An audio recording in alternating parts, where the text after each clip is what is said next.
Only 1 in 3 Africans believe that their police actually protects them. That's right.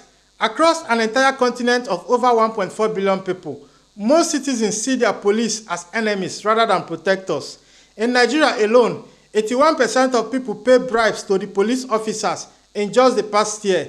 But here's where it gets interesting. While some African police forces are among the world's worst, others have quietly become models of excellence that even Western nations study and admire. From corrupt checkpoints of West Africa, where officers demand motivation fees to arrest criminals, to the community policing success stories of Rwanda, where officers play volleyball with local kids, Africa's police landscape is a tale of 2 extremes. We're talking about forces so corrupt they are literally robbing the people they are supposed to protect, and others so professional they are transforming entire societies. In this episode, we are going to expose the shocking truth about which African police forces are failing their people through corruption and brutality, how countries like Rwanda transform from post-genocide chaos to policing excellence, and why some nations with massive oil wealth still can't provide basic safety for their own citizens. Let's start with the numbers that will make your jaw drop. According to the latest research covering 39 African countries, 46% of Africans believe most or all of their police forces are corrupt. That's nearly half of the continent. But the real shocker, in Ghana, that number shoots up to 89%, meaning almost everyone believes their police are corrupt. But corruption is just the tip of the iceberg. We're talking about police forces that kill more civilians than they protect. In Kenya alone, 104 people were killed by the police in 2024. That's 2 deaths every week. And here's the kicker. Only 2% of these cases ever make it to court. That's essentially a license to kill with no consequences. The World Internal Security and Police Index ranks countries based on how effective their police are at keeping citizens safe. Out of 125 countries worldwide, Nigeria, Africa's most populous nation, ranks 122nd. That's worse than most war-torn countries. The Democratic Republic of Congo, dead last at 127th place. This isn't just about statistics, it's about real people whose lives are destroyed by the very institutions meant to protect them. When a mother in Liberia has to choose between feeding her children or paying a bribe to file a police report about her stolen goods, that's not just corruption, that's institutionalized robbery. If there's one country that represents everything wrong with African policing, it's Nigeria. The Special Anti-Robbery Squad, known as SARS, became so notorious for brutality that an entire generation of young Nigerians took to the street in 2020, demanding its disbandment. Here's how bad it got. SARS officers will profile young people based on their appearance, accusing anyone with a laptop or smartphone of being a Yahoo boy, that is internet fraudster. They kidnap these young people, torture them until they confess to crimes they didn't commit, and demand ransom from their families. We're talking about a police unit that operated like an organized crime syndicate. The EndSARS protests that followed were historic. For the first time, an entire generation of Africans said enough to police brutality. But the government response, they sent in the army, who opened fire on peaceful protesters in Lekki Toll Gate, killing at least 12 people. The very institutions meant to protect citizens were now massacring them in broad daylight. Even today, after the supposed disbanding of SARS, nothing has really changed. The same officers were simply reassigned to new units. Nigeria's police force remains one of the most corrupt and brutal in the world. When less than 1% of theft cases are reported to police because citizens simply don't trust them, you know the system has completely failed. But Nigeria isn't alone in this crisis. Across Africa, police corruption has become so normalized that citizens budget for bribes the same way they budget for groceries.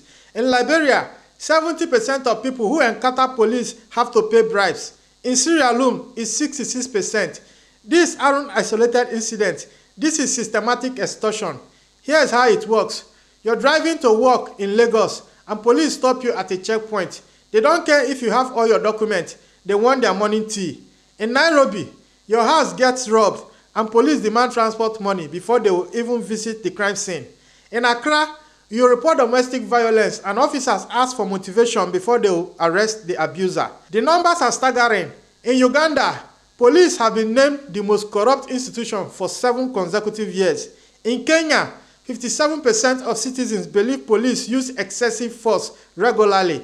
In Ghana, which has one of Africa's fastest growing economies, 89% of people see police as corrupt, the highest rate on the continent.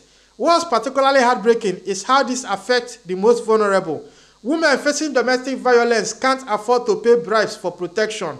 Poor families can't get justice when their children are killed. Street vendors lose their entire livelihood to police extortion. The very people who most need protection are the ones being systematically robbed by those meant to serve them. Now, here's where our story takes a completely different turn. While most African police forces are failing their people, some have achieved something remarkable. Rwanda's transformation from the chaos of genocide to having one of Africa's most respected police forces is nothing short of miraculous. Picture this. In 1994, Rwanda was a country destroyed by genocide. Police, military, and civilian institutions had completely collapsed. Within just 30 years, Rwanda has built a police force that neighboring countries now send their officers to study. How did they do it? First, they completely rebuilt from the scratch. Every single police officer was vetted. They introduced community policing, where officers live in the communities they serve. They created gender balance. Rwanda has more women in police leadership than most Western countries. They focus on prevention rather than punishment.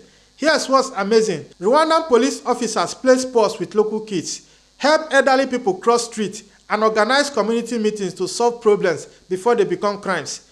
They've turned policing from an occupation force into a service industry. The results speak for themselves. Rwanda consistently ranked among the safest countries in Africa. Corruption complaints against police have dropped to almost zero. Citizens actually trust and respect their police. It's proof that with the right leadership and vision, even the most broken institutions can be transformed. But Rwanda isn't the only success story. There's a country that most people can't even locate on a map that has quietly built Africa's best police force. Botswana, a landlocked nation of just 2.3 million people, ranks 47 globally in police effectiveness. That's better than countries like Spain, France, and Italy. Here's what makes Botswana special. They invested in proper training, decent salaries, and modern equipment. They created strong oversight mechanisms so corrupt officers get caught and punished. They built trust with communities through transparent operations. Most importantly, they kept politics out of policing. The University of Portsmouth have partnered with Botswana Police for 17 years, training thousands of officers. This isn't just about having fancy equipment. It's about professionalism, accountability, and respect for human rights. When international organizations rank police effectiveness, Botswana consistently come out on top in Africa. Morocco is another surprise success story.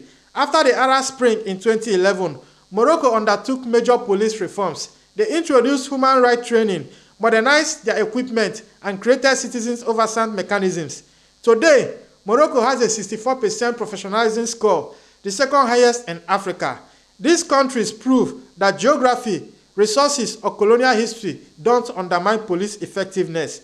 Political will, proper training, and accountability do. When governments actually want professional police forces, they can build them. The most inspiring part of this story isn't about government or institutions. It's about ordinary Africans, especially young people, who are refusing to accept corrupt and brutal policing as normal. From Nigeria's EndSARS to Kenya's Gen Z protests, African youth are leading a continent-wide movement for police accountability. In 2024, when Kenya's government tried to pass unpopular tax legislation, young protesters took to the street. The police response was predictably brutal. 104 people were killed. But instead of being intimidated, the movement grew stronger. Young Kenyans used social media to document every instance of police brutality, creating a digital archive that can't be denied or covered up. What's different about this generation is their refusal to accept excuses. They are not asking for gradual reform. They are demanding immediate accountability. They are using technology to expose corruption, organizing across ethnic and religious lines, and building international solidarity. The impact is already visible. Nigeria was forced to disband SARS, at least officially. Kenya's government had to promise police reforms. South Africa's government is under pressure to address corruption.